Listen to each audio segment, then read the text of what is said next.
ஆயுத எழுத்து நேயர்களுக்கு அன்பு வணக்கங்கள். முதலமைச்சர் ஜெயலலிதாவுடைய இலாக்காக்கள் நிதியமைச்சர் ஓ பன்னீர்செல்வத்திடம் வழங்கப்பட்டிருக்கிறது. திராவிட முன்னேற்றக் கழகம், விடுதலை சிறுத்தைகள் உள்ளிட்ட கட்சிகள் கடந்த சில நாட்களாக இந்த ஒரு கோரிக்கையை முன்வைத்து வந்தார்கள். முதலமைச்சர் நீண்ட நாட்கள் மருத்துவமனையில தங்கியிருக்க வேண்டிய ஒரு சூழ்நிலை, மருத்துவமனையாலேயே உறுதி செய்யப்பட்டிருக்கக்கூடிய ஒரு சூழ்நிலையில மாற்று ஏற்பாடு அவசியம் என்று வலியுறுத்தி வந்தன இந்த கட்சிகள். இல்ல இது அந்த கட்சி எடுக்க வேண்டிய முடிவு, இந்த மாற்று ஏற்பாடு வேண்டுமா வேண்டாமா அப்படின்னு ஆளுங்கட்சி எடுக்க வேண்டிய முடிவு என்று மற்ற பல கட்சிகள் வலியுறுத்தி இந்த விவகாரத்தை அணுகின. நேற்று ஆளுநர் பெரிதும் எதிர்பார்க்கப்பட்ட, பெரிதும் விவாதிக்கப்பட்ட அந்த மாற்று ஏற்பாட்டை செய்திருக்கிறார். அதாவது முதலமைச்சருடைய இலாக்காக்களை நிதி அமைச்சரிடம் வழங்கி அமைச்சரவை கூட்டங்களுக்கு நிதியமைச்சர் தலைமை தாங்குவார் என்றும் அறிவிக்கை வந்திருக்கிறது. இதோடு ஓய்ந்ததா சர்ச்சை, இதோடு முடிவுக்கு வந்ததா பிரச்சனை என்றால் இல்லை. அந்த அறிக்கையில முதலமைச்சர் ஜெயலலிதாவுடைய ஆலோசனையின் படி இந்த ஏற்பாடு செய்யப்பட்டிருக்கிறது என்று இடம்பெற்றிருக்கிறது. இதை மையப்படுத்தி சில எதிர்க்கட்சிகள் கேள்விகள் பலவற்றை எழுப்பியிருக்கிறார்கள். இது பற்றி ஐயம் எழுந்துள்ளது. அந்த ஆலோசனை எப்படி வழங்கப்பட்டிருக்கிறது? தொடர் சிகிச்சையில் முதலமைச்சர் இருக்கிறார். அவரை இதுவரைக்கும் யாரும் சந்தித்ததாக தலைவர்கள் யாரும் சந்திக்கவில்லை எனும் பொழுது எப்படி அந்த ஆலோசனை வழங்கப்பட்டது? எழுத்துப்பூர்வமாகவா, ஆளுநரிடம் எப்படி கொடுக்கப்பட்டது என்று அது சார்ந்த சந்தேகங்களை எழுப்பியிருக்கிறாங்க. இந்த கேள்வியில நியாயம் இருக்கிறதா? இது அரசியலா? முதல்வர் இலாக்கா மாற்றமும் தொடரும் சர்ச்சைகளும் என்ற தலைப்பில் நிகழ்ச்சியில விவாதிக்க இருக்கின்றோம். இந்த நிகழ்ச்சியில நம்முடைய மூத்த பத்திரிகையாளர் திரு ஷியாம் அவர்கள் இணைகிறார்கள். அதிமுகவுடைய செய்தி தொடர்பாளர் நிர்மலா பெரியசாமி அவர்கள் இணைகிறார். மற்றும் பாட்டாளி மக்கள் கட்சியுடைய ஊடக பிரிவு தலைவர் திரு பாலு அவர்கள் இணைகிறார்கள். மற்றும் திராவிட முன்னேற்ற கழகத்துடைய மூத்த தலைவர், முன்னாள் தமிழகத்துக்கான டெல்லிக்கான தமிழக பிரதிநிதி திரு கம்பம் செல்வேந்திரன் அவர்களும் இந்த நிகழ்ச்சியில நம்முடைய இணைகிறார்கள். நிகழ்ச்சியில் இணையக்கூடிய அனைத்து விருந்தினர்களுக்கும் வணக்கம், வாழ்த்துக்கள். முதல் கேள்வி திரு பாலு அவர்கள்ட்ட முன்வைக்கணும்னு நினைக்கிறேன். இந்த மாற்று ஏற்பாடு குறித்து சந்தேகத்தை எழுப்பி இருக்கக்கூடிய கட்சிகள்ல உங்களுடைய கட்சியும் ஒன்று. இந்த மாற்று ஏற்பாட்டை திமுக உள்ளிட்ட கட்சிகள் கோரியிருந்தார்கள். ஆளுநரும் அந்த ஏற்பாட்டை செய்திருக்கிறார். ஆளுநர் கன்வின்ஸ் ஆகி, முதலமைச்சர் ஆலோசனை வழங்கினார், இதை செய்யலாம் அப்படின்னு கன்வின்ஸ் ஆகி இந்த முடிவை எடுக்கிறார். ஆனா சில சந்தேகத்தை எழுப்புறீங்க. என்ன சந்தேகம்? முதலமைச்சருடைய ஆலோசனை படின்னு போட்டிருக்கிறீங்களே, எப்படி ஆலோசனை வழங்கினார் அப்படின்னு கேட்கிறீங்க. The governor is convinced, அதனாலதான் இந்த ஒரு முடிவு எடுக்கிறார். சந்தேகத்துக்கான தேவை இங்கிருந்து வருகிறது. அந்த சம்மதத்தை, அந்த ஆலோசனையை முதலமைச்சர் கொடுக்கல அப்படின்னு எதன் அடிப்படையில் சந்தேகப்படுறீங்க? கொடுத்தாருன்னு எந்த அடிப்படையில் நீங்க சொல்ல முடியும்? ஆளுநர் நம்புறாருங்கிறதுனால நம்ம பார்க்கலாம். அதுதான் மிக முக்கியமானது. இப்போ இந்த விவாதத்தில் இது போன்ற மாற்றங்கள் வர வேண்டும் என்று கடந்த 20 நாட்களாக சொல்லுகின்ற பொழுது அது தேவையில்லை என்ற கருத்தை சொன்னார்கள். சர்ச்சை, இது போன்ற விவாதங்கள் எல்லாம், ஆமாம், இது போன்ற விவாதங்கள்லாம் வருகின்ற பொழுது ஒருவர் தமிழகத்தினுடைய முதலமைச்சர் உடல்நலம் இல்லாமல் மருத்துவமனையில் இருக்கின்ற பொழுது எல்லோருக்கும் ஒரு அக்கறை இருக்கிறது. அவர் நலம் பெற வேண்டும், மீண்டும் முதலமைச்சராக பணியாற்ற வேண்டும் என்று எல்லோரும் வாழ்த்துகிறார்கள், எல்லோரும் சென்று சந்தித்து வருகிறார்கள். இந்த வேளையில் இது போன்ற ஒரு மாற்று ஏற்பாடு செய்ய வேண்டும் என்று சொல்லுகின்ற பொழுது இந்திய அரசியலமைப்பு சட்டம் சரத்து 166(3) படி ஒரு ஆளுநர் நிர்வாக வசதிக்காக அமைச்சர்களையோ அல்லது அமைச்சரையோ மாற்ற வேண்டும் என்று முடிவு செய்தால் முதலமைச்சரின் அறிவுறுத்தலின் பேரிலோ அல்லது அவராகவோ ஆன் ஹிஸ் ஓன் டிஸ்கிரிஷன் என்ற வார்த்தை அதில் இடம்பெற்றுள்ளது. அந்த அடிப்படையில் அவர் இந்த பொறுப்பை வேறொருவருக்கு கொடுப்பதில் எந்தவித சர்ச்சையும் இல்லை, எந்தவித விவாதமும் இல்லை. ஆனால் அதே வேளையில் ஆளுநர் அவர்கள் சொல்லக்கூடிய அந்த அறிக்கையில் இந்த மாற்றம் முதலமைச்சர் அவர்களினுடைய அறிவுறுத்தலின் பேரில் இந்த மாற்றம் செய்யப்பட்டுள்ளது என்று சொல்லுகின்ற பொழுதுதான் இந்த மருத்துவமனையில் அவர் இருக்கின்ற பொழுது பல்வேறு விதமான செய்திகளை அப்பல்லோ மருத்துவமனை வழங்குகிறது, மருத்துவர்கள் வழங்குகிறார்கள். அவரை சார்ந்தவர்கள் சொல்லுகின்ற பொழுது பிசியோதெரப்பி செய்து கொண்டிருக்கிறார்கள் என்று சொல்லுகின்ற பொழுது, பேசியோ என்று சொன்னால் செயல்பட முடியாத நிலையில் இருக்கக்கூடிய ஒருவருக்கு செய்யக்கூடியது. ஆக்டிவ் பிசியோதெரப்பி என்று சொன்னால் அவர் செயல்படக்கூடிய நிலையில் இருக்கிறார் என்று பொருள். அடுத்தது செயற்கை சுவாசம் செலுத்தப்பட்டு கொண்டிருக்கிறது என்பதையும் மருத்துவருடைய அறிக்கை சொல்கிறது. ஒருவருக்கு செயற்கை சுவாசம் பொருத்தப்பட வேண்டும் என்று சொன்னால் அவரை மயக்க நிலையில் வைத்திருக்க வேண்டும். அப்படி மயக்க நிலையில் வைக்கவில்லை என்று சொன்னால் அவரும் சுவாசம் செய்வதற்கு முயற்சி செய்தால், நான் முடிச்சிடறேன், அப்படி இல்ல, செயற்கை சுவாசத்தில் இருக்கக்கூடிய எல்லாருமே மயக்க நிலையில அன்கான்சியஸா தான் இருக்கணும் அப்படிங்கிற அவசியம் இல்லை, தேவை. நான் என்ன சொல்றேன்னா, இது என்ன சந்தேகங்கள் என்ன எல்லாம் வருதுன்னா, இந்த எல்லா யூகங்களுக்கும் சந்தேகங்களுக்கும் வரக்கூடிய பல்வேறு விதமான கருத்துக்களுக்கும் காரணமானவர்களே அந்த அப்பல்லோ மருத்துவமனையில் இருக்கக்கூடிய மருத்துவர்கள், அவருக்கு மிக நெருங்கிய அருகிலே இருக்கக்கூடிய அனைத்து இந்திய அண்ணா திராவிட முன்னேற்ற கழகத்தை சார்ந்தவர்கள். இருங்க, நான் முடிச்சிடறேன். இவர்களுடைய செயல்பாட்டின் காரணமாகத்தான் பல்வேறு யூகங்கள் உலாவிக் கொண்டிருக்கிறது. ஜெயலலிதா அவர்கள் என்பவர் தனிநபர் அல்ல. ஜெயலலிதா என்பவர் தனிப்பட்ட ஒருவருடைய சொத்து அல்ல. ஜெயலலிதா என்பவர் இந்த தமிழகத்தினுடைய முதலமைச்சர். இந்த நேரத்தில் தமிழக ஆளுநருக்கும் இருக்கும். அதனாலதான் அவர் கன்வின்ஸ் ஆனதுனாலதான் இந்த ஒரு முடிவை எடுத்திருக்க வாய்ப்பு இருக்கிறது. ஆனா நீங்க என்ன சொல்றீங்க, அவங்களுடைய கான்சியஸ்னஸ் குறித்த ஒரு கேள்வி எழுப்புறீங்க.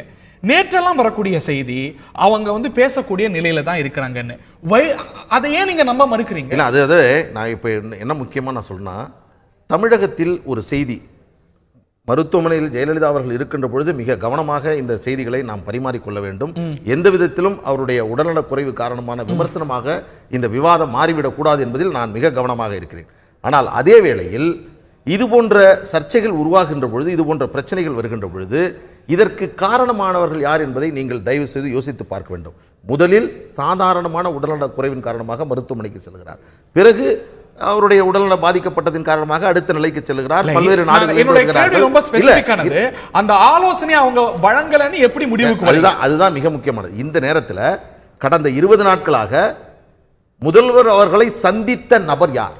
புது நபர் யார்? அதாவது ஆளுநர் செல்கிறார், சந்திக்க முடியவில்லை. எதிர்க்கட்சி தலைவர் செல்கிறார், சந்திக்க முடியவில்லை. மத்திய அமைச்சர் வருகிறார்கள், சந்திக்க முடியவில்லை. அவருக்கு எந்த விதமான பாதிப்பும் வந்துவிடக் கூடாது என்பதில் வழங்கக்கூடிய பேசக்கூடிய நிலையில இல்ல அப்படின்னு ஆதாரம் இல்லைன்னு கருதுறீங்க. நீங்க யாரையுமே நம்ப வேண்டாம்.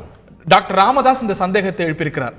அவருடைய சொந்த சம்பந்தியை அவர் நல்லா நம்பலாம்னு நினைக்கிறேன். நேற்று டாக்டர் ராமதாசுடைய சம்பந்தி காங்கிரஸ் உடைய மூத்த தலைவர் திரு கிருஷ்ணசாமி சந்தித்து, கிருஷ்ணசாமி அவர்கள் மருத்துவமனையுடைய நிர்வாகத்தை சந்தித்து வெளியில சொல்றாரு, முதலமைச்சர் பேசக்கூடிய நிலையில இருக்கிறாங்க, ஆனா பேச வேண்டாம்னு அறிவுறுத்தப்பட்டிருக்காங்க. அவர் நம்பி அந்த கருத்து யாரும் இல்ல. எந்த சந்தேகத்தை எழுப்பக்கூடிய டாக்டர் ராமதாசுடைய சம்பந்தி சொல்றாரு. என்னுடைய கருத்து என்னன்னா, திரு கிருஷ்ணசாமி அவர்கள் மறுநாள் அவரே அதை மறுத்திருக்கிறார். மருத்துவர்கள் சொன்ன செய்தியை நான் சொன்னேன், அது ஜெயலலிதா அவர்கள் சொன்னதை போன்று பத்திரிகைகள் வெளியிட்டிருக்கிறது. நான் அவரை சந்திக்கவில்லை என்பதை தெளிவா சொல்றாரு. மருத்துவமனையுடைய தலைமை மருத்துவர்கள்லாம் சொல்லி இந்த கருத்து அதன் மூலமாக சொல்றாங்க. அதனால இல்ல நான் இருங்க ஒரே ஒரு நிமிஷம். இன்றைக்கு நீங்க சொல்ற செய்தியின்படி ஜெயலலிதா அவர்கள் யாரிடம் அந்த செய்தியை சொன்னார், எப்படி சொன்னார்? ஒரு நபரை காண்பித்து சொன்னாரா, அல்லது பெயரை எழுதி காண்பித்து சொன்னாரா, அல்லது சைகையின் மூலமாக சொன்னாரா, அல்லது படத்தை காண்பித்து சொன்னாரா? யாரிடம் சொன்னார்? அந்த செய்தியை யார் எடுத்து சென்றார்கள்? ஒரே ஒரு செய்தி நான் ஒரு நிமிஷம். கடந்த ஆட்சியின் போது பல முறை அமைச்சரவை மாற்றம் நிகழ்ந்திருக்கிறது. அப்பொழுது ஜெயலலிதா அவர்கள் உடல்நலத்தோடு இருக்கின்ற பொழுது அந்த செய்தியை யார் கொண்டு சென்றார்கள், எப்படி சென்றது, எந்த யுகமும் எழவில்லையே. இதை நீங்கள் தான் கொடுத்தீர்களா என்று யாரும் கேட்கவில்லை. இன்றைக்கு அவர் உடல்நலம் இல்லாமல் மருத்துவமனையில் இருக்கின்ற பொழுது அவருடைய அனுமதியோடு, அவருடைய அறிவுறுத்தலோடு என்று சொல்லுகின்ற பொழுதுதான் ஒரு குடிமகனுக்கு இருக்கக்கூடிய ஒரு ஐயம் எப்படி என்றால், அவர் பேசக்கூடிய நிலையில் இருக்கிறார் அப்படின்னு காங்கிரஸ் உடைய மூத்த தலைவர் நம்புறாரு, மற்ற பலர் நம்புறாங்க. அப்படிங்கும்போது why not believe that? ஆளுநர் நம்புறார். அவர் ஆளுநர் எல்லாத்துக்கும் பொறுப்பானவர் அப்படிங்கும்போது he is convinced, அவருக்கு அந்த டிஸ்கிரிஷன் இருக்கிறது, நம்பி அந்த முடிவு எடுக்கல. இல்ல நான் சொல்றேன் கேளுங்க.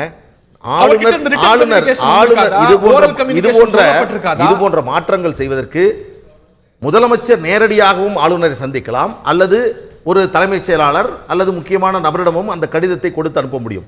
அந்த அடிப்படையில் ஆளுநர் இந்த முடிவை எடுக்கிறார். ஆளுநரே இந்த முடிவிற்கு வந்திருப்பது அவருக்கு இந்த சந்தேகம் எழுந்திருக்குமா, அல்லது எப்படி இருந்தாலும் பரவாயில்லை இதை மாற்றி விடுகிறது அப்படிங்கும்போது இதெல்லாம் பொறுப்பாக இருக்கக்கூடிய, பதில் சொல்ல வேண்டிய இடத்துல இருக்கக்கூடிய, முடிவுகளை அரசியல் சாசனத்துக்கு உட்பட்டு எடுக்கக்கூடிய ஆளுநருக்கு இந்த சந்தேகம், இந்த கேள்வி. ஆளுநர் ரெண்டு விஷயத்தை பண்ணார். ஒண்ணுன்னா யாரும் எதிர்பாராத ஒன்று, ஆளுநர் அவர்கள் தமிழ்நாட்டிற்கு வந்தவுடன் நேரடியாக அப்பல்லோ மருத்துவமனைக்கு சென்றார். ஆளுநர் அவர்கள் சென்றதனுடைய நோக்கம் என்னவென்றால், தமிழகத்தினுடைய முதலமைச்சருடைய உடல்நிலை என்ன என்பதை தெரிந்து கொள்ள வேண்டும் என்பதற்காக அந்த அக்கறையோடு சென்றார். ஆனாலும் அவர் முதலமைச்சரை அன்றைக்கு சந்திக்கவில்லை. அதே போன்று அதற்கு பிறகு கூட இன்னொரு மிக முக்கியமான நிகழ்வு, ஆளுநர் அவர்கள் உடல்நலத்தினுடைய பிரச்சனை கருதி அமைச்சர்களையும் தலைமைச் செயலாளர்களும் நான் அழைத்து விசாரித்தேன் என்று சொல்கிறார் என்று சொன்னால் அதில் அவருக்கு ஐயம் இருக்கக்கூடிய காரணத்தினால் தான் அதை செய்திருக்கிறார். அவ்வளவு ஐயம் எழக்கூடிய ஆளுநருக்கு இந்த ஐயமும் எழுந்து அது தீர்க்கப்படாமல் ஒரு முடிவுக்கு வருவாராங்கிற கேள்வி இருந்து நான் மீண்டும் வரேன் உங்கள்கிட்ட. நான் திரு ஷியாம் அவர்கள்ட்ட கேட்க விரும்புறேன். இந்த சந்தேகங்கள்லாம் இயல்புன்னு நீங்க கருதலையா? கவர்னர் முதலமைச்சருடைய சந்திப்பு நிகழலை அப்படிங்கிற சந்தேகத்தை எழுப்புறாங்க. ஒரு ரிட்டன் கம்யூனிகேஷன் இருந்ததா சொல்லப்படலை, விவரிக்கப்படலை. அரசியல் ரீதியாக முதலமைச்சருடைய உடல்நிலை குறித்து மருத்துவமனை நிர்வாகமும் பல அறிவிக்கைகள் கொடுத்துட்டு வரும்பொழுது அந்த அறிக்கைகள் இருக்கக்கூடிய வாசகங்கள், அதுல சொல்லப்பட்டிருக்கக்கூடிய இஷ்யூஸ், இதன் அடிப்படையில் திரு பாலு எழுப்பக்கூடிய கேள்வி, பாட்டாளி மக்கள் கட்சி எழுப்பக்கூடிய கேள்வி, திமுக எழுப்பக்கூடிய கேள்வி அரசியல் ரீதியா இயல்புதான். ஹரி, இந்த கேள்விக்கு நான் பதில் சொல்லணும்னா நீங்க கால எந்திரத்தில் ஏறி ஒரு 22 வருஷத்துக்கு முன்னாடி நீங்க டிராவல் பண்ணணும். இந்த 22 வருஷத்துக்கு முன்னாடி என்ன நடந்ததோ அதை நான் அதற்கு ஒரு 10 வருடம் கழித்து கவர்னர் மாளிகையிலே பணியாற்றி கொண்டிருக்கும் போது நேரடியாக பார்த்த விஷயம். அதாவது நான் நேரடி சாட்சி. பாலு அவர்களுக்கு நேரடி சாட்சி, அவர் வழக்கறிஞர், அதோட வேல்யூவேஷன் தெரியும். 84ல் குரானா கவர்னர். இதே மாதிரியான ஒரு சிச்சுவேஷன். குரானா என்ன நோட்டு இஷ்யூ பண்ணாரோ த வெரி சேம் நோட், ஒரே ஒரு பேர் தான் மாற்றம். விஆர் நெடுஞ்செழியன்கிற பேருக்கு பதிலா ஓ பன்னீர்செல்வம்ங்கிற பேரு. இன்னும் சொல்ல போனா ஷீலா பிரியா மேடம் கவர்னர் செக்ரட்டரியா இருக்கும் போது அவங்க வெறும் செக்ரட்டரி டு கவர்னர் கையெழுத்து போட மாட்டாங்க. அவங்க பேரை போட்டு அது 94 பீரியட். 94லே நாமன்குலேச்சர் எப்படி வந்துச்சுன்னா Sheela Priya IAS secretary to governor தான் லெட்டர் இருக்கும். ஆனா அதுக்கு முந்தின காலகட்டத்தில் எப்படின்னா வெறும் பிரின்சிபல் செக்ரட்டரி டு கவர்னர் தான் இருக்கும், பேர் போட மாட்டாங்க. அதே ஃபார்மேட்ல தான் இந்த லெட்டர் வந்திருக்கு. நான் இந்த கடிதத்தை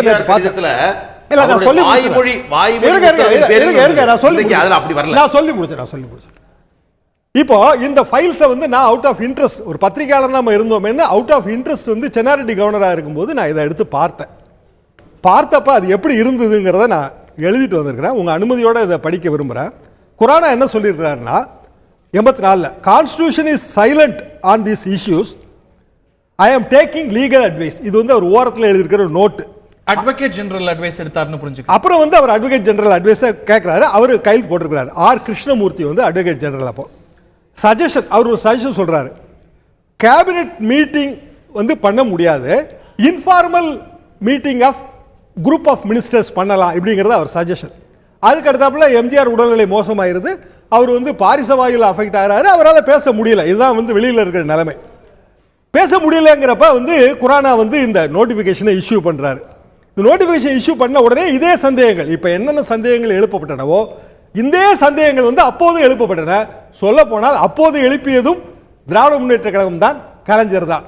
அப்ப அந்த நோட்ல என்ன இருக்குன்னா, எம்ஜிஆரோட பிரைவேட் செக்ரட்டரி எம்ஜிஆர் கிட்ட ஓரல் இன்ஸ்ட்ரக்ஷன், அதுதான் அவர் பாலு சொல்ல முயற்சி பண்றாரு, ஓரல் இன்ஸ்ட்ரக்ஷன் வாங்கினதாக அதுல இருக்கு. உடனே இவர் அட்வொகேட் ஜெனரல்கிட்ட கேட்கிறாரு, இதை நான் அட்வைஸா எடுத்துக்கலாமா அப்படின்னு. ஏன்னா ஓரல் வாய்மொழியா தான் சொல்றாரு, எழுதியெல்லாம் கொடுக்கல. உடனே அட்வொகேட் ஜெனரல் என்ன எழுதியிருக்காருன்னா, ஓரல் இஸ் அட்வைஸ் அப்படின்னு எழுதியிருக்காரு. வெரி சேம் நோட்டுங்க. அதாவது அட்வைஸ்னா எழுத்து மூலமாக எல்லாம் தர வேண்டியது கிடையாது, கூப்பிட்டு நேரடியா சொல்ல வேண்டியது இல்லை. உதாரணமா இந்த சிஎம் ஓட அட்வைசர் ஓரல் அட்வைஸ் அட்வைஸா எடுத்துக்கலாம்னு நீதிமன்ற தீர்ப்புகள்லாம் இருக்கு. அதை தாண்டி அவர் எழக்கூடிய கேள்வி அன்னைக்கு ஓரல் அட்வைஸ்னு வெளிப்படுத்தப்பட்டது. அது போல இன்னைக்கு ஐயம் ஏற்பட்டிருக்கக்கூடிய ஒரு சூழ்நிலையில வெளிப்படுத்துவது எந்த அடிப்படையில அந்த அட்வைஸ் அப்படின்னு ஒரு கேள்வி எழுதுன்னு ஒரு கேள்வியா தான் பாமக வைக்குது, திமுக. இல்ல, கேள்வி நல்ல கேள்விங்க. பாமக எழுப்புற கேள்வி எனக்கு புரிஞ்சுக்க முடியுதுங்க. ஆனா திமுக எழுப்புற கேள்வி எனக்கு புரிஞ்சுக்கவே முடியல. என்ன காரணம்? கேள்வி தானே கேக்குறாங்க. இல்ல, இதே கேள்விக்கு தான் ஏற்கனவே விடை சொல்லப்பட்டு விட்டது. 22 வருஷத்துக்கு முன்னாடி சொன்னா அதே விடையை தானே இப்ப சொல்றாங்க. அன்று ஓரல் அட்வைஸ் சொல்லப்பட்டது, இம்முறை எப்படி அன்னைக்கு செக்ரட்டரி கொடுத்தார் அப்படின்னு விளக்கப்பட்டது. அது போல இன்னைக்கு அதே மாடியூல் இல்லாம இன்னைக்கு வேற முறையில கையாளப்பட்டிருக்கலாம். அது சார்ந்தும் தெளிவு பிறக்கலாமே அப்படிங்கிற அடிப்படையில கேட்கிறாங்களோ? வேணா Hari, please note the point. இன்னும் ஒரு 2 நாள் கழிச்சோ 4 நாள் கழிச்சோ அந்த மேட்டர் அப்படியே வந்துடும். இத மாதிரி தான் நாங்க கேட்டோம். கிளாரிஃபை பண்ணப்படணும்னு கருதுறீங்க? இல்ல, பண்ணிருவாங்க. அதாவது கவர்னர்ங்கிறவர அதுக்கான 3 வாட்டி எம்எல்ஏ அப்படினால இந்த கேள்வி நியாயமா. கவர்னர் 3 வாட்டி எம்எல்ஏங்க, 2 வாட்டி எம்பிங்க, 1 வாட்டி வாஜ்பாய் கவர்மெண்ட்ல மினிஸ்டர். Constitutional authority. இன்னைக்கு இருக்கிற ஜுடிஷியல் ஆக்டிவிசத்துல, இன்னைக்கு இருக்கிற வாட்ஸ்அப் யுகத்துல, ஃபேஸ்புக் யுகத்துல மறைச்சு செஞ்சுக்கிட்டா மாட்டிக்க போறது யாரு? இந்த எப்படி இந்த ஆலோசனை பெறப்பட்டது அப்படிங்கிறதும் விளக்கப்படுறதுக்கான வாய்ப்புகளே அதிகம் இருக்குன்னு கருதுறீங்க. அதிமுகவுடைய நிர்மலா பெரியசாமி அவர்கள்ட்ட கேட்க விரும்புவது, இந்த இலாக்கா மாற்றத்தை இல்லை ஒரு இடைக்கால ஏற்பாட்டை இதைத்தான் திராவிட முன்னேற்றக் கழகம் கடந்த சில நாட்களாக கூறி வந்தது. முதலமைச்சர் வீடு திரும்பும் வரை, நலம் பெறும் வரை இந்த ஒரு இடைக்கால மாற்று ஏற்பாடு என்பது அவசியமாகிறதுன்னு கருதியது. அன்னைக்கு நீங்க சொன்னீங்க இல்லை இல்லை அது அவசியமே இல்லை, திமுக அரசியல் செய்கிறது, இதற்கான தேவையே எழலை அப்படின்னீங்க. அவங்க சொன்னபோது அது அரசியல் அப்படின்னு சொன்னீங்க. ஆனால் அதுதான் நடந்திருக்கிறது. ஸோ அந்த தேவையை தானே அவங்க வலியுறுத்தி இருக்கிறாங்க. அதாவது ஹரி, நீங்கள் ஒன்று புரிஞ்சுக்கணும். இதில் 22ஆம் தேதி இரவு மாண்புமிகு முதல்வர் அம்மா அவர்களுக்கு திடீரென ஒரு உடல்நலக்குறைவு ஏற்படுது. இது என்ன மாற்று அரசியல், இதில் தோல்வி இல்லை, அவங்க சொன்னதை கேட்டோம், அந்த மாதிரியான எந்த விதமான யூகங்களோ இந்த எந்த விதமான ஒரு சிந்தனைகளுக்கும் நாம் இடம் கொடுக்க வேண்டியதில்லை என்பது எனது தாழ்மையான கருத்து. இரவு திடீரென்று உடல்நலக்குறைவு, நீர்ச்சத்து குறைவு, காய்ச்சல் வந்துருச்சு சொன்னாங்க டாக்டர்ஸ். அப்போலோவில் அட்மிட் ஆகிறாங்க. இதுவரைக்கும் மருத்துவமனைக்கே சென்றிராத நமது முதல்வர் முதல் முறையாக மருத்துவமனையில் போய் அட்மிட் ஆகுறாங்க. பார்த்தீங்கன்னா அது அம்மாவுக்கு மட்டுமல்ல, அந்த ஒத்த வயதுடைய ஆங் சாங் சுக்கி மியான்மரில் அவங்களுக்கு இதே மாதிரியான நீர்ச்சத்து குறைவும் காய்ச்சலால் ஒரு பொது மேடையில் மயங்கி விழுந்தாங்க. ஹிலரி கிளின்டன் அமெரிக்க அதிபர் வேட்பாளர் பிரச்சாரத்தின் போது இதே போல மயங்கி விழுந்தாங்க. அம்மா சோனியா காந்தி அவர்களும் இப்போ உத்தரப்பிரதேசத்தில் பிரச்சாரத்தின் போது உடல்நலக்குறைவு ஏற்பட்டது. எல்லாரும் சம வயது, எல்லோருமே சம வயது உடையவர்கள். இது ஒரு சாதாரண விஷயம். இதுக்கு எல்லாரும் வருந்துறாங்க, எல்லாருமே மீண்டு வரணும் அப்படின்னு தான் விரும்புறாங்க. மீண்டு வந்துட்டாங்க அம்மா. அது சில பேருக்கு ஒரு நம்ப முடியாமல் இருக்கலாம், நம்ப விருப்பம் இல்லாமல் இருக்கலாம். அதற்கு நாங்கள் ஒன்றும் செய்ய முடியாது. அப்படி யாரும் இருக்க கூடாது, இருக்க மாட்டாங்க. எப்போ இந்த கோரிக்கை எழுது அப்படின்னா, நீங்க தொடக்கத்துல அவங்க அட்மிட் ஆன போதோ இல்லாட்டி 22ஆம் தேதியோ 23ஆம் தேதியோ 24ஆம் தேதியோ மருத்துவமனையில இருந்து நீண்ட நாட்கள் அவர் மருத்துவமனையில தங்கி இருக்கணும் அப்படின்னு ஒரு புல்லட்டின் வருது. அதற்கு பிறகு எழுகிறது அந்த தேவை. அந்த புல்லட்டினுக்கு அப்புறம் டாக்டர்களும் கடவுள் அல்ல. முதல்ல ட்ரீட்மெண்ட் கொடுக்குறாங்க, உடனே நல்லாயிரும்னு நினைக்கிறாங்க, ஒவ்வொன்றாக பரிசோதனை செய்கிறார்கள். ஒவ்வொன்றா படுறப்போ இன்னொரு புது பிரச்சனைகள் வருகிறது. அந்த பிரச்சனைக்கு ட்ரீட் பண்றாங்க. அதற்கு வெளிநாட்டில இருந்து மருத்துவர் அந்த உரிய நேரத்தில் என்ன முடிவு எடுக்க வேண்டுமோ அதை மிக பக்குவமாக எப்பொழுதும் போல அண்ணா திராவிட முன்னேற்ற கழகம் எங்கள் அம்மாவின் தலைமையில் முடிவைத்தானே அவங்க சில நாட்களுக்கு முன்பு கோரிக்கையா வச்சாங்க. அரசியலா பார்க்கப்பட்டது. அதாவது திமுக தலைவர் நிறைய சொல்வார். இப்ப கூட என்ன சொல்றார், மாண்புமிகு முதல்வர் அவர்கள் எப்படி சொல்லியிருக்க முடியும், அவர்களுடைய ஆலோசனையின் பேரில் அப்படின்னு சொல்றது, ஆளுநர் சொல்றது எனக்கு வியப்புக்குரியதாக இருக்கிறதுன்னு சொல்றார். எங்களுக்கு கூட ரொம்ப வியப்பா இருக்கு. 94 வயது பெரியவர், உண்மையிலேயே வயது முதிர்ந்தவர். அவரை நாங்க கிரிட்டிசைஸ் பண்ணல, விமர்சனம் பண்ணல. இருந்தாலும் செவித்திறன் குறைந்தவர், குறைஞ்சிருச்சுன்னு சொல்றாங்க, பார்வையை குறைஞ்சு போயிருக்கும், வெளியில அதிகம் வெளியில வர முடியாமல் இருக்குது, பேசுறதுல ஒரு முரண்பாடுகள் இருக்குது. அவருக்கு 94 வயதுல தினமும் ஒரு அறிக்கை கொடுக்கிறாரு. அந்த அறிக்கையே அவருடைய கையெழுத்துலதான் வருதாங்கிறதே எங்களுக்கு சந்தேகமா இருக்கு. எனக்கு மட்டுமல்ல, பொதுமக்களுக்கு சந்தேகமா இருக்கு. தமிழக மக்கள் கேட்கிறாங்க, அதுக்கு அவர் பதில் சொல்லணும். இன்னொன்னு தலைவர் இன்னும் ஒன்றே சொல்றேன். இல்ல, ஒரே நிமிஷம். நம்ம இதுல ஒரு முதிர்ந்த தலைவர், 5 முறை முதல்வராக இருந்தவர், அவர் ஒரு 70 ஆண்டுகளுக்கு மேலான பொது வாழ்க்கைக்கு சொந்தக்காரர். அவர் நேற்று ஒரு எம்பிய, அதுவும் என்ன மாதிரியான குற்றச்சாட்டுல அவங்க வெளியில போறாங்க, அப்படிப்பட்ட ஒரு எம்பியை மேற்கோள் காட்டி அவர்களை துணைக்கு அடைத்துக் கொண்டு தன்னை பத்தி பேசுறதுக்கு, அம்மாவை பற்றி பேசுவதற்குங்கிறத உண்மையிலேயே எனக்கு வெட்கமாக இருக்கிறது. எப்படி அண்ணன் கண்பம் செல்வேந்திரன் போன்றவர்கள் எல்லாம், திமுக காரங்க எல்லாம் இதை எப்படி நீங்க ஏற்றுக்கொள்கிறீர்கள்? இது எவ்வளவு மோசம். ஏன் திருச்சி சிவா அவர்களுக்கு கொள்கை பரப்பு செயலாளர், அவரை ஏன் இதுவரைக்கும் நீங்க எந்த விதமான நடவடிக்கை இல்லை? எதற்காக அந்த எம்பி பப்ளிக்காக அந்த விமான நிலையத்தில் அத்துணை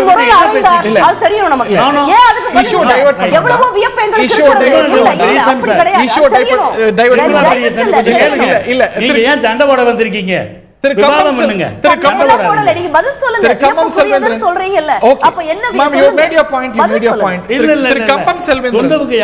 இந்த மாற்று ஏற்பாட்டை திமுக பொருளாளர் வரவேற்கிறார், திமுக தலைவர் சந்தேகிக்கிறார். இப்படி சந்தேகித்துக் கொண்டே போனா எந்த விஷயத்தை தான் நம்ம ஏற்பது? நாங்கள் வரவேற்றுட்டு தான் அந்த வரவேற்புகளில் நடந்த நிகழ்வில் ஏற்பட்ட சந்தேகத்தை சொல்கிறோம். வரவேற்கிறது தான் எங்களுடைய மூல நோக்கம். நாங்கள் வரவேற்றுட்டோம். வரவேற்றதுக்கு பிறகு எங்களுக்கு சில சந்தேகம் வந்தால் அதை நாங்கள் கேட்போம். இது தனிநபர் மீது ஏற்படுகிற ஒரு சந்தேகம் அல்ல, ஒரு தமிழ்நாட்டினுடைய முதலமைச்சருடைய உடல்நலத்தின் மீது ஏற்படுகிற சந்தேகம். முதலமைச்சர் நலம் பெற வேண்டும், நாட்டுப்பணிக்கு திரும்ப வேண்டும் என்று வாழ்த்துகிறேன் என்று வாழ்த்து சொன்னவர் தான் எங்கள் தலைவர் கலைஞர். அப்பல்லோ மருத்துவமனைக்கு நேரடியாக சென்று முதலமைச்சருக்கு வாழ்த்து சொல்லிவிட்டு அவர் நலம் பெற வேண்டும் என்று பத்திரிகையாளர்களிடம் சொல்லிவிட்டு வந்தவர் தான் எங்கள் தளபதி ஸ்டாலின். ஆக அவர் நலம் பெற வேண்டும், குணம் பெற வேண்டும் என்பதில் திராவிட முன்னேற்ற கழகத்திற்கு இரண்டு கருத்து கிடையாது. மாற்று ஏற்பாடு செய்ய வேண்டும் என்று நாங்கள் சொன்னோம். நாங்கள் சொன்னதில் இருந்த நியாயத்தை ஏற்றுக்கொண்ட கவர்னர் மாற்று ஏற்பாட்டை செய்திருக்கிறார். மாற்று ஏற்பாடு செய்கிற பொழுது முதலமைச்சருடைய ஆலோசனையின் பேரில், அறிவுறுத்தலின் பேரில் என்று சொல்லுகிறார். நாங்கள் கேட்பது அறிவுறுத்தல் என்றால் எந்த வகையில்? ஃபைலில் நோட் ஆர்டர் எழுதி கையெழுத்து போட்டு அறிவுறுத்தினாரா, அல்லது ஓரலாக சொன்னாரா, அல்லது யாரிடமாவது சொல்லி அனுப்பினாரா? கவர்னர் போய் பார்த்தே நேர பார்க்கவில்லை. இதுவரையில் முதலமைச்சர் குணமடைந்து வருகிறார், ஒன்று நடந்திருக்காது அப்படின்னு எந்த அடிப்படையில் முடிவுக்கு வரீங்க? இந்த கேள்விகள்லாம் எழும் அப்படின்னு எந்த அடிப்படையில்? நீண்ட அரசியல் அனுபவம் இருக்கக்கூடிய ஆளுநருக்கு தெரியாமல் இருக்கவே முடியாது. அந்த ஆளுநர் ஒரு முடிவை எடுக்கிறார் அப்படின்னா இதுல ஏதேனும் ஒன்று நடந்திருக்கும். ஓரல் அட்வைஸோ, ரிட்டன் அட்வைஸோ, அவருடைய செயலாளருடைய மூலமாக தகவலோ ஏதோ ஒன்று கொடுக்காம ஆளுநர் ஒரு முடிவை எடுத்திருக்கவே முடியாதுன்னு நான் நம்பலாம்.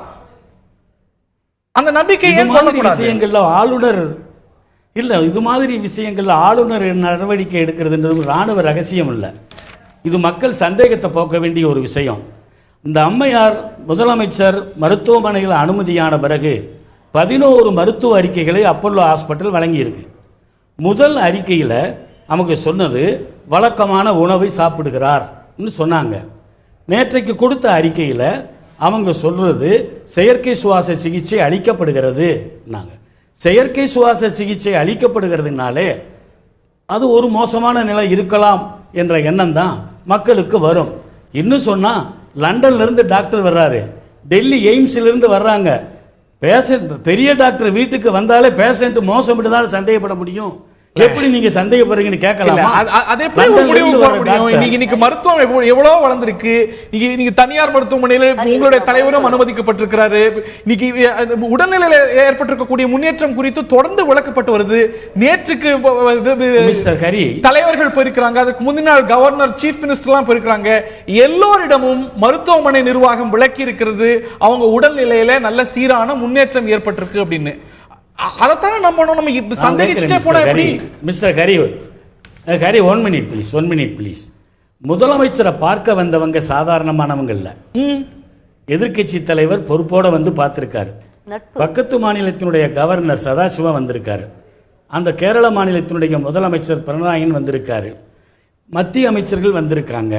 மற்ற தமிழ்நாட்டில் இருக்க தலைவர்கள் எல்லாம் போய் பார்த்திருக்காங்க. நான் கேட்கிறது, போனவங்க யாருமே முதலமைச்சரை பார்க்கல.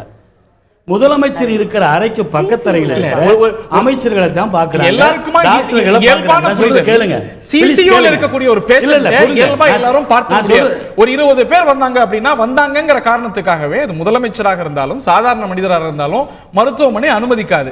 இதே மருத்துவமனை இதே விருந்தினர்கள் கிட்ட, இதே நபர்கள் கிட்ட, இதே தலைவர்கள் கிட்ட, கான்ஸ்டிடியூஷனல் அத்தாரிட்டிஸா இருக்கக்கூடிய அண்டை மாநில ஆளுநர்கள், அண்டை மாநில முதல்வர்கள்ட்ட என்ன கொடுக்குது, என்ன உத்தரவாதம் கொடுக்குது அப்படின்னா அவங்களுடைய உடல்நிலையில நல்ல முன்னேற்றம் ஏற்பட்டிருக்கு அப்படின்னு.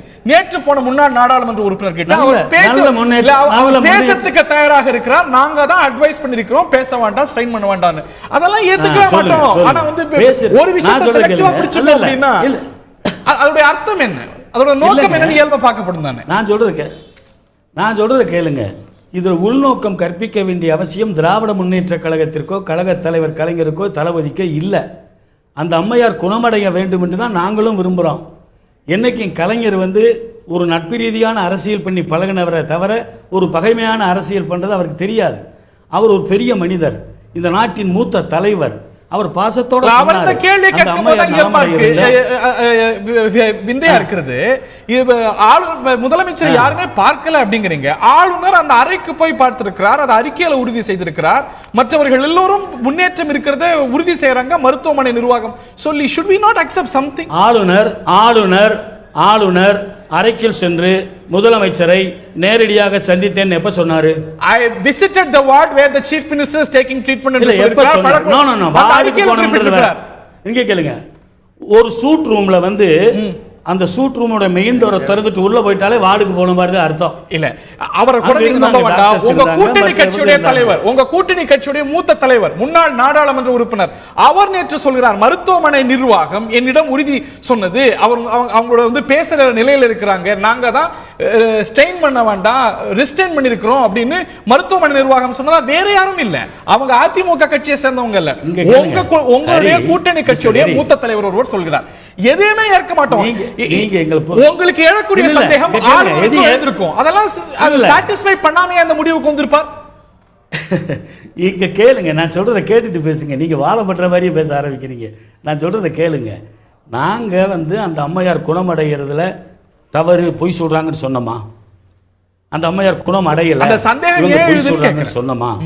எங்களுக்கு எங்களுக்கு இருக்கிற சந்தேகம், முதலமைச்சர் தன்னுடைய இலாக்காக்களை ஓபிஎஸ்ஸிடம் ஒப்படைப்பதில் எப்படி சொன்னார்?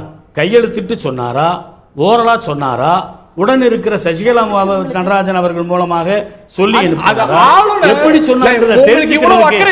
ரைட்ஸ் இல்லையா? உங்களுக்கு இந்த நாட்டினுடைய பிரதான எதிர்க்கட்சி இல்ல, இந்த நாட்டினுடைய எதிர்க்கட்சி, ஒரு எதிர்க்கட்சிக்கு எங்களுக்கு இதை தெரிஞ்சுக்கிறதுக்கு ரைட்ஸ் இல்லையா? மக்களுடைய உணர்வு கேட்கறதுக்கு ரைட்ஸ் இல்லையா? நிச்சயமா இந்த சந்தேகம் 7 கோடி மக்கள் வாழ்ற இந்த நாட்டுல 6 கோடி பேருக்கு இருக்கு. உங்களுக்கு இந்த 6 கோடி பேருக்கு இந்த சந்தேகம் இருக்கு, திமுகவுக்கு இருக்க கூடாதா? திமுக இருக்கு, எதிர்க்கட்சிக்கு இருக்கு அப்படிங்கும்போது இல்ல, இந்த ஆலோசனையை ஏற்கக்கூடிய ஆளுநருக்கு அதுல ஒரு பகுதியாக இருந்திருக்காதா? நான் கேட்கிறது, ஆளுநர் முதலமைச்சரின் அறிவுறுத்தலின்படி சொன்னவர் நேரில் அறிவுறுத்தலின்படி, கடிதத்தில் அறிவுறுத்தலின்படி ஏதாவது ஒண்ணு நடக்கலன்னு எப்படி முடிவு வார்த்தையை ஏன் போடல? இதுல ஏன் அந்த வார்த்தையை போடலன்ற இல்ல, அந்த அது ஒண்ணு நடக்கலன்னு எப்படி முடிவு போடல? கவர்னர் ஏன் போடல? கேக்குறது அவர் ஏன் அந்த வார்த்தையை போடல? இதற்கு முன்பே பல இலாக்கா மாற்றம் நடந்திருக்கு. அவர் அந்த வார்த்தையை இல்ல, அந்த வார்த்தையை ஏன் போடல? பல இலாக்கா மாற்றம் நடந்திருக்கு. இதற்கு முன்பு பல இலாக்கா மாற்றம் நடந்திருக்கிறது, அமைச்சரவை மாற்றம் நடந்திருக்கிறது. அந்த சமயத்துல சீஃப் செக்ரட்டரி என்ன வந்து பார்த்தாரு, முதலமைச்சருடைய கடிதம் வந்தது, நேர்ல வந்து என்கிட்ட சொன்னாங்க, அந்த அடிப்படையில மாற்றம் செய்யறோம் அப்படின்னு. அன்னைக்கு இந்த சூழ்நிலை ஆளுநர் மாளிகை அறிவித்திருந்த சூழ்நிலை இல்ல, அரசியல் ரீதியா கேள்வி இருக்கு அப்படிங்கிறதுக்காக ஆளுநர் வந்து எல்லா ஆபரேஷனல் டீடைல்ஸையும் கொடுக்கணுங்கிறதுக்கான அவசியம் என்ன வருது? அதை செஞ்சிருக்க மாட்டாருன்னு எப்படி ஒரு முடிவுக்கு வரீங்கிறதா கேள்வி. நீங்க சாதாரண காலத்தில் இருக்க நடைமுறை வேற. இன்னைக்கு நான் சொல்றேன், வதந்திகளை பரப்புறாங்கன்னு சொல்லி 62 பேர் மேல கேஸ் போட்டிருக்காங்க, 2 பேரை கைது செஞ்சிருக்காங்க, 2 டீம் போட்டு விசாரிச்சுக்கிட்டு இருக்காங்க. நாட்டுல வதந்தி அதிகமாகுது. வதந்திக்கு முற்றுப்புள்ளி வைக்க வேண்டிய பொறுப்பு யாருக்கு இருக்கு? அரசாங்கத்துக்கு இருக்கு. எதை செய்தாலும் சந்தேகம் எழும்பும். மருத்துவமனை நான் சொல்றத கேளுங்க, நீங்க பேச விடுங்க. இல்ல, ஒரு என்ன பேச விடுங்க, நீங்க என்ன பேச விடுங்க. முதல்ல மருத்துவமனையில நீங்க தான் பேசிட்டு இருக்கீங்க, அங்கேயே இருக்கிற அமைச்சர்கள் யாராவது வெளியே வந்து அரசாங்கத்தின் சார்பா ஒரு அமைச்சர் முதலமைச்சரோட உடல்நலம் பற்றி இன்னைக்கு வரைக்கும் ஒரு ஸ்டேட்மெண்ட் கொடுத்திருக்காரா? ஏன் மத்தவங்களவே சொல்ல சொல்றாங்க, அமைச்சர்கள் ஏன் சொல்லக்கூடாது? அமைச்சர்கள் ஏன் கொடுக்கணும்? மருத்துவமனை நிர்வாகம் நம்ம பார்க்கறது. பாலு அவர்கள்ட்ட கேட்க வரும்போது, இந்த மாற்று ஏற்பாட்டை திமுக உள்ளிட்ட கட்சிகள் கோரின. இந்த மாற்று ஏற்பாடே உங்களுக்கு அவசியமா படல, ஆனா மாற்று ஏற்பாடு செய்யப்பட்டிருக்கக்கூடிய சூழ்நிலையில சந்தேகம் எழுப்புறீங்க. முதலமைச்சருடைய உடல்நிலை தேறி வருகிறது அப்படின்னு மருத்துவர்களை சந்தித்த பிறகு நற்சான்ற கூட கொடுக்கிறாரு டாக்டர் அன்புமணி ராமதாஸ். அவர் தான் சொல்றாரு மாற்று ஏற்பாடெல்லாம் அவசியம் இல்லைங்க அப்படின்னு. இன்னைக்கு நீங்க அது சார்ந்த ஒரு சந்தேகம் எழுப்பும் போது இதுவே முரண்பட்டதா பார்க்கப்படாது. ஒரு விஷயத்தை நம்ம தெளிவுபடுத்தணும். என்னன்னா, ஒரு வாத பிரதிவாதங்களாக இது வேறு திசையை நோக்கி போயிடக்கூடாதுன்னு பார்க்குறேன். ஜெயலலிதா அவர்களுடைய மிக நெருக்கமான நண்பர் மத்திய அமைச்சர் அருண்ஜேட்லி அவர்கள். ஜெயலலிதா அவர்கள் தண்டனை பெற்றிருந்த போதே தன்னுடைய அமைச்சர் என்ற புரோட்டோக்காலை மீறி அவருடைய வீட்டிலே அமர்ந்து பேசிவிட்டு சென்ற அளவிற்கு நெருக்கமானவர். இன்றைக்கு அருண்ஜேட்லி அவர்கள் ஜெயலலிதா அவர்களை சந்திக்க வருகிறார். அவரும் சந்திக்க முடியவில்லை. இன்றைக்கு நான் இருக்கிறேன், நீங்க அரசியல்லாம் விட்டுருங்க, எனக்கு நெருக்கமானவர், நான் ரொம்ப நேசிக்கக்கூடியவர், எனது மிகுந்த நெருங்கிய உறவினர் என்றால் மருத்துவமனையில் திடீரென்று அனுமதிக்கப்பட்டு விட்டால் அவர் முகத்தை என்கிட்ட காட்டுங்க என்பதுதான் மருத்துவமனைக்கு செல்லக்கூடிய ஒவ்வொருவருடைய செய்தியாக இருக்க முடியும். நான் ஒரே ஒரு ஐயத்தை இந்த இடத்துல எழுப்புறேன்.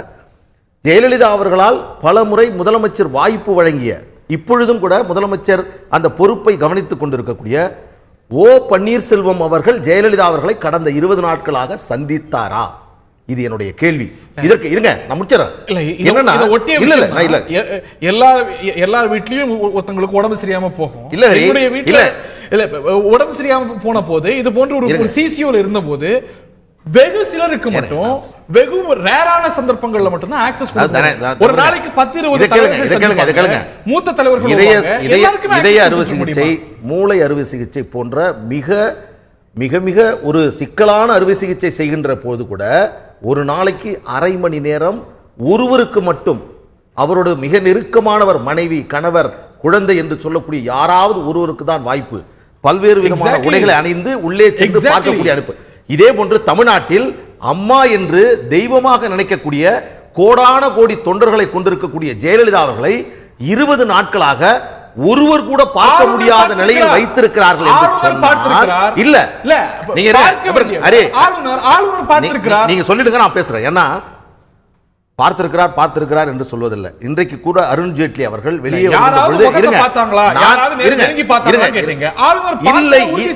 இல்ல நான் என்ன சொல்றேன், நான் அந்த வார்டுக்கு நான் சென்றேன், ஐ விசிட் டு வார்ட் என்பது வேறு, நான் முதலமைச்சரை அவரை மருத்துவமனையில் பார்த்தேன் என்பது வேறு. இன்று வரை இருங்க ஒரே ஒரு செய்தி, நாங்க அந்த படத்தை காட்டுங்க என்று சொல்றது எல்லாம் இன்னைக்கு ஏதோ பொம்மை விளையாட்டு மாதிரி எல்லாரும் ஏன் காட்ட மாட்டேங்கிறீங்க என்று சொல்றாங்க. அப்படி அல்ல, அது பொருள் அல்ல. அதே போன்று ஜெயலலிதா அவர்களை மிக நெருக்கமானவர்கள் சென்று சந்திக்கக்கூடிய புகைப்படங்களை கூட எங்களுக்கு காட்ட தேவையில்லை. நான் கேட்கறது என்னன்னா, இது எங்களுக்கு இயற்கையாக எழக்கூடிய ஐயம். ஒருவர் மருத்துவமனையில் 20 நாட்களாக யாரும் சந்திக்க முடியாத வகையில் மருத்துவர்கள் வைத்திருந்தால் இயற்கையாக அவரை நேசிக்கக்கூடியவர்களுக்கு எழக்கூடிய பயம் என்னவென்றால், முதல்ல என்கிட்ட காட்டு, எந்த மருத்துவரா இருந்தாலும் நீ காட்ட மறுத்துனா நான் உள்ள போய் பார்ப்பேன் என்று சொல்லக்கூடிய ஒரு நிலை இல்லைங்க. கூட இருக்கிறவங்க அவங்களோட தோழியா இருக்க செய்தி வருது. சரியான இடத்துக்கு வந்துட்டீங்க. ஏன்னா மிக முக்கியமானது என்னன்னா, இன்றைக்கு தமிழக முதலமைச்சர் அவர்கள் சசிகலா அவர்களுடைய மிக நெருக்கமான உறவினர்களுடைய கட்டுப்பாட்டில் இருக்கிறாரா என்பது ஒரு கேள்வி. ஏன்னா இல்ல ஓ பன்னீர்செல்வம் பார்க்கவில்லை, கவர்னர் பார்க்கவில்லை, அவர் மிக நெருக்கமான அருண் ஜேட்லி அவர்கள் பார்க்கவில்லை. மத்திய அரசு மருத்துவமனையான எய்ம்ஸ் டாக்டர்கள் இதுல பங்காற்றி இன்னொன்று என்னென்ன யூகங்கள் பரவுது தெரியுமா? நடராஜன் அவர்களை ஜெயலலிதா அவர்கள் ஒதுக்கி வைக்கிறார். ஆனால் அவர் உடல்நலம் சரியில்லாத போது நடராஜன் அவர்கள் அப்பல்லோ மருத்துவமனையில் இருந்தார் என்று சொல்லக்கூடிய தகவல் எல்லாம் வரும். புகைப்படம் நான் ஒண்ணு சொல்றேன், ஹிலரி கிளின்டன் எக்ஸாம்பிள் சொன்னாங்க. ஹிலரி கிளின்டன் இதே போலதான் உடல்நிலை பாதிக்கப்பட்டார். ஹிலரி கிளின்டன் உடல்நிலை பாதிக்கப்பட்ட பிறகு அவங்க படம் வெளியாகணும்னு சொல்ல கேட்கப்பட்டது. படமும் வெளியாச்சு, இது ஹிலரி கிளின்டன் இல்ல. அதாவது இரண்டு விதமாக இதை பார்க்கிறார்கள் தமிழ்நாட்டில் அதிமுக சார்ந்தவர்கள். முதல்ல சென்டிமெண்டா பாக்குறாங்க. ஜெயலலிதா அவர்கள் உடல்நலம் பெற வேண்டும் என்ற ஒரு சென்டிமெண்ட். ஆனா ஒரு கான்ஸ்டிடியூஷன் ஆப்ளிகேஷன்ல சென்டிமெண்ட்டுக்கு வேலையே இல்லை. இந்திரா காந்தி அவர்கள் அவரோட சுட்டு படுகொலை செய்யப்பட்ட போது அவருடைய உடல் வீட்டிலே இருக்கின்ற பொழுதே ராஜீவ் காந்தி அவர்கள் இந்த பாரதத்தினுடைய பிரதமராக பதவியேற்றுக் கொண்டவர். அது தன்னுடைய தாய் அங்கே இருக்கிறார் என்றாலும் கூட இந்த அரசியலமைப்பு சட்டத்தினுடைய அந்த வழிகாட்டுதல்களை நாம் நடைமுறைப்படுத்த வேண்டும் என்ற மிகப்பெரிய பொறுப்பின் அடிப்படையில் அந்த காரியங்களை அந்த நேரத்தில் செய்துதான் ஆக வேண்டும். இன்றைக்கு கூட இன்னைக்கு கூட சொல்றேன், எந்தெந்த விஷயங்களை எல்லாம் சுட்டி காட்டினார்களோ அது எல்லாம் ஒன்றொன்றாக நடந்து கொண்டிருக்கிறது. முதலில் இது போன்ற ஒரு மாற்று ஏற்பாடு வேண்டும் என்றும் தேவையில்லை என்று சொன்னாலும் இன்னைக்கு நான் சொல்றேன், மருத்துவர்கள் நீங்க இன்னொன்னு சொல்றாங்க, மாற்று ஏற்பாடு வேண்டாம் அப்படின்னு பாட்டாளி மக்கள் கட்சி கருதியதா இல்ல. 1000 சந்தேகம் எழுப்புறீங்க, யாருமே ஆக்சஸ் கொடுக்கல அப்படின்னு மருத்துவமனை நிர்வாகம் சொன்னதை ஏற்றுக்கொண்டு பாராமீட்டர்ஸ் எல்லாம் சரியா இருக்குன்னு நற்சான்று கொடுத்தா மனிதநேயத்தின் அடிப்படையில் இப்ப சொல்ற மருத்துவர் ஐயா அவர்கள் நலம் பெற வேண்டும் என்று வாழ்த்தினார். அன்புமணி ராமதாஸ் அவர்கள் அப்பல்லோ மருத்துவமனைக்கு சென்றார். அந்த இடத்தில் அரசியல் பேசுவது நாகரிகம் இல்லை என்ற அடிப்படையில் வெளியே வருகிறார். இன்னைக்கு அப்ப மாற்று ஏற்பாடுங்கிறது அரசியல் இல்ல, ஒரு அக்கறையின் வெளிப்பாடு தான் பார்க்க முடியாது. அவசியம் இல்லன்னு you said it on record that மாற்று ஏற்பாடு தேவையில்லை. இப்ப நான் என்ன சொல்றேன், இது ஒரு விவாதமாகி விட்டது, இது ஒரு சர்ச்சையாகி விட்டது. நாளை யாராவது செல்வி ஜெயலலிதா அவர்களுடைய மிக நெருக்கமான ஒருவர் உள்ளே சென்று அவரை சந்தித்து விட்டு வந்து, நான் பார்த்தேன், அவர் நலமாக இருக்கிறார், என்னை பார்த்தார், என்னை பார்த்ததை அவர் உணர்ந்தார், என்னிடம் நலமாக இருக்கிறீர்களா என்று கேட்டார் என்று சொல்லக்கூடிய செய்தி நாளை ஒருவர் சொல்லுகிறார் என்று சொன்னால் எல்லா யுகங்களுக்கும் முடிவு வந்துவிடும். இந்த பிரச்சனை கூட சம்பந்தி சொல்றாரு இல்ல, மருத்துவமனை அவர் மறுத்துட்டார். மருத்துவமனை நிர்வாகத்தை கோட் பண்ணி சொல்றாரு. நீங்க தயவு செய்து நீங்க பாருங்க, நான் என்ன சொல்றேன், பார்த்தேன் பார்த்தவரை என்பதுதான் இன்று வரை இருந்து கொண்டிருக்கிறது. நான் முதல்வரை பார்த்தேன் என்ற வார்த்தை இதுவரையில் அவரை சென்று சந்தித்த யாரும் பயன்படுத்தவில்லை. இல்லை, I visited the chief minister. அவர் இருக்கக்கூடிய வார்டு அவருடைய அறிக்கையின் மூலமாகவோ அவருடைய செயலின் மூலமாகவோ அவர் சொல்லி இருக்கக்கூடிய இப்பொழுது வெளியிட்டிருக்கிறாரே அது முதலமைச்சர் அவருடைய அறிவுறுத்தலின் பேர் என்று சொல்றார். இதற்கு முன்பு அமைச்சர்களை மாற்றுகின்ற பொழுது அந்த வாசகம் இடம்பெறாமல் தான் கவர்னர் அவர்கள் செய்திருக்கிறார். இன்னொரு ஒரு பெட்டர் டிரான்ஸ்பரன்சி, பெட்டர் ஹேண்ட்லிங் இந்த சர்ச்சைகளுக்கு இந்த சந்தேகங்களுக்கு எல்லாம் முற்றுப்புள்ளி வைத்திருக்குமோ திரு ஷியாம்? அந்த காலத்தில் வந்து ஹண்டே வந்து இருந்து ப்ரெஸ் மீட் கொடுத்துட்டே இருந்தார் எம்ஜிஆர் காலத்தில். இப்போ அந்த மாதிரியான ஒரு சிஸ்டம் இல்லை. நீங்கள் சொல்கிற அந்த பாயிண்ட் கரெக்டு. இன்னும் கொஞ்சம் பெட்டர் டிரான்ஸ்பரன்சி இருந்தால் இந்த சந்தேகங்கள் இருக்காது. ஆனால் முதலமைச்சர் அவர்கள் தீவிர சிகிச்சை பிரிவில் இருக்கும்போது குறைந்தபட்சம் ஒரு ஷிஃப்ட்டுக்கு மருத்துவர்களும் பேராமெடிக்கல் ஸ்டாஃப் எல்லாம் சேர்ந்தால் ஒரு 25 பேராவது இருப்பாங்க. 75 பேர் வந்து அவங்களோட அன்றாடம் வந்து புழங்கிக்கிட்டு தான் இருக்கிறாங்க. ஆனால் வெளிநபர்கள் ஏன் பார்க்கவில்லை என்றால் நோய் தொற்றுக்கு பயப்படுவார்கள். எந்த ஒரு மருத்துவமனையாக இருந்தாலும் நோய் தொற்றுக்கு பயப்படும். முதலமைச்சர் அவர்களுக்கு மிக நெருங்கியவர்கள் கண்டிப்பாக பார்த்திருப்பார்கள், அதில் நம்ம சந்தேகப்பட வேண்டாம். ஆனால் அவங்க வந்து வெளியில் பிரஸுக்கோ ஊடகத்துக்கோ வந்து சொல்ல மாட்டாங்க, வாய்ப்பே இல்லை. இது உண்மையாகவே இது எப்படி போயிட்டு இருக்குன்னா, இவங்க எல்லாம் இவ்வளோ சந்தேகங்களை கிளப்பிட்டே இருக்காங்கல்ல. முதல்ல சந்தேகம் கிளப்பினாங்க, இல்லை, அப்புறம் ஆளுநர் வந்தார், அப்புறம் மாற்று ஏற்பாடு, இப்போ மாற்று ஏற்பாடும் பண்ணியாச்சு. இப்போ இல்லை இல்லை மாற்று ஏற்பாடு பண்ணலான்னு இவங்க சொன்னாங்களான்னு கேட்குறாங்க. இன்னும் 2 நாள் கழிச்சோ 4 நாள் கழிச்சோ போட்டோவோ வீடியோவோ வரும்போது இவங்களோட பாலிடிக்ஸ் வந்து அடிபட்டு போயிடும். அடிபட்டு அதான் பால அதான் ஒத்துக்கிறாரு. இப்போ வந்து இதெல்லாம் முற்றுப்புள்ளி வைக்குமேங்கிறார். முற்றுப்புள்ளி இல்லை, இதெல்லாம் ஒன்றரை மாதிரி ஒரு நாள் பாலிடிக்ஸா பண்ணிட்டே இருக்கிறாங்க. அதுக்கு ஒரு காலம் இருக்குல்ல, அதுக்கு ஒரு காலம் இருக்கு. உண்மையாக சந்தேகத்தை தெளிவுபடுத்த விரும்புகிறோம். உங்களோட இறுதியான கருத்து திரு செல்வேந்திரன். நாங்கள் என்ன சொல்கிறோம்னா, இந்த அம்மையார் நலம் பெற்று வருவதில் எங்களுக்கு மகிழ்ச்சி, குணமாகி வருவதில் எங்களுக்கு மகிழ்ச்சி, மீண்டும் நாட்டுக்கு பணியாற்ற வருவதில் எங்களுடைய வரவேற்பு. ஆனால் நான் கேட்க விரும்புவது, அவருடைய இலாக்காக்களை கவனித்துக் கொள்ளுகிற பொறுப்பை ஓபிஎஸ்ஸிடம் வழங்குகிறேன் என்று கவர்னர் ஆணையிடுகிற பொழுது முதலமைச்சருடைய அறிவுறுத்தலின் பேரில் இதை செய்கிறோம்னு சொல்கிறார், அறிவுரையின் பேரில் சொல்கிறார். இதுவரையும் அவரை யாரையுமே பார்த்ததில்லை, அவரோடு உள்ளே இருப்பவர்கள் யார் என்றும் தெரியவில்லை, அவருக்கு மிக அருகாமையில் இருப்பவர்களும் சொல்லவில்லை. முதலமைச்சருக்கு அடுத்த நிலையில் இருக்கிற ஓ பன்னீர்செல்வம் ஒரு முறை கூட வெளியே வந்து முதலமைச்சர் நலமடைகிறார் என்று அவரும் சொல்லவில்லை, அவருடைய அமைச்சரவையில் இருக்கிற எந்த அமைச்சரும் சொல்லவில்லை.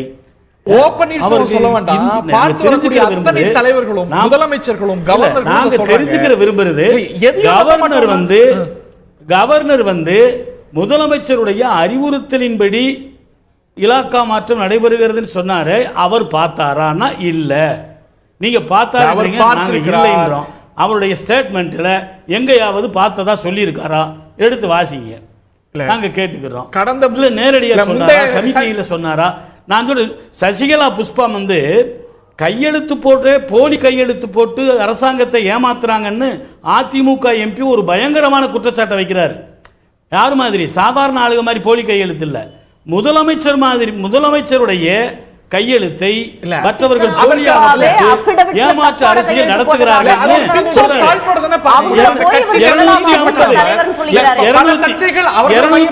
அவதூறு வழக்கு போட்டிருக்கீங்களே, அதை ஒரு ஆதாரமா வைக்க முடியுமா? இதை விட சசிகலா புஷ்பாவே சொன்னார் அப்படிங்கறது இந்த இடத்துல ஒரு ஆதாரமா வைப்பது அப்படிங்கிறது சரியா? எங்க மேல போட்டிருக்கிற அவதூறு வழக்குகள் ஆதாரபூர்வமா போட்டதுன்னு நினைக்கிறீங்களா?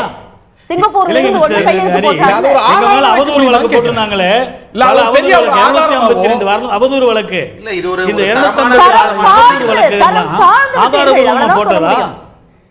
உச்ச நீதிமன்றத்தினுடைய கண்டனத்துக்கு ஆளானதான் அவங்க போட்ட அவதூறு வழக்கு. மூச்சு விட்டா கூட அவதூறு வழக்கு போட்டாங்க. ஆதாரபூர்வமா சொல்றதுனால தைரியமா சொல்லுது. என்ன ஆதாரம் யார் விசாரிக்க போறீங்க? திருச்சி சிவா துணை கொள்கை பரப்பு செயலாளர் நாட்டின் மிக முக்கியமான விமான நிலையத்தில், புதுடெல்லி விமான நிலையத்தில் எதற்காக பலார் என்று அறை வாங்கினார்? எங்களுக்கு வியப்பா இருக்கு, எங்களுக்கு அது தெரியணும். இதுவரைக்கும் திமுக சொல்லுச்சா? நான் இந்த தொகுதிக்கு மிக அருமையாக சேவை செய்வேன் என்று சொல்லி திருவாரூர் சட்டமன்ற தொகுதியில் வெற்றி பெற்ற உங்கள் தலைவர் இதுவரை என்ன செய்தார்?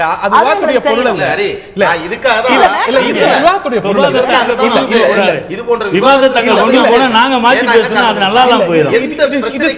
நீங்க அங்க கொண்டு போனீங்கன்னா அதுக்கு நான் பதில் சொல்லுவேன்னா அது இந்த விவாதத்தினுடைய ஆரோக்கியம் கெட்டு போகும். இருவருமே கேட்டுக்கிறேன். இது அல்ல இந்த விவாதத்துடைய தேவை. இது ஒரு வெளிப்படைத்தன்மை நோக்கம் இது இல்ல.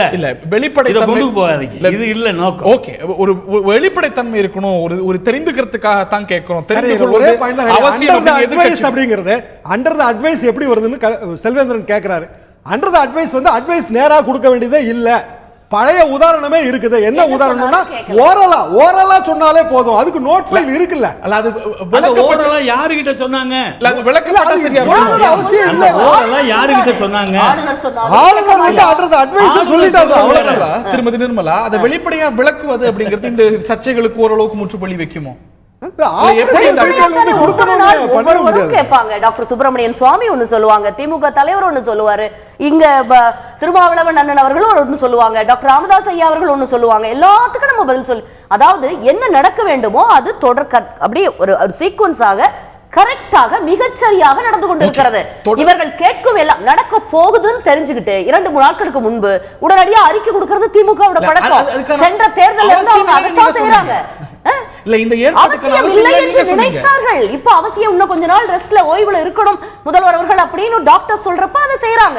இதுல என்ன நீங்க வந்து எல்லாரும் கன்ஃபியூஸ் பண்ணிக்கிற அளவுக்கு இருக்கு? புரியல. அவர் ஓய்வு எடுக்க கூடாதுன்னு யாரும் சொல்லல. அவர் குணமாக கூடாதுன்னு நாங்க யாரும் சொல்லல. ஆளுநர் சொன்னாலும் நான் கேட்க மாட்டேன். சந்தேகத்தை தீர்க்க வேண்டியது இந்த அரசாங்கத்துடைய கடமை. இல்ல இந்த கடமையை செய்யுங்கன்னு சொல்றோம். இல்ல கடமையை நீங்க செய்யுங்கன்னு சொல்றோம். ஓகே, இந்த தருணத்துல மக்கள் பூரா ஓகே இந்த தருணத்துல நிகழ்ச்சி நிறைவு செய்தாக வேண்டும். இதுல வந்து வெளிப்படுத்தினா இன்னும் இந்த சர்ச்சைகளுக்கு முடிவு பிறக்கும். அதனால வெளிப்படையா சொல்லுங்கன்னு எதிர்க்கட்சிகள் கேட்கிறாங்க.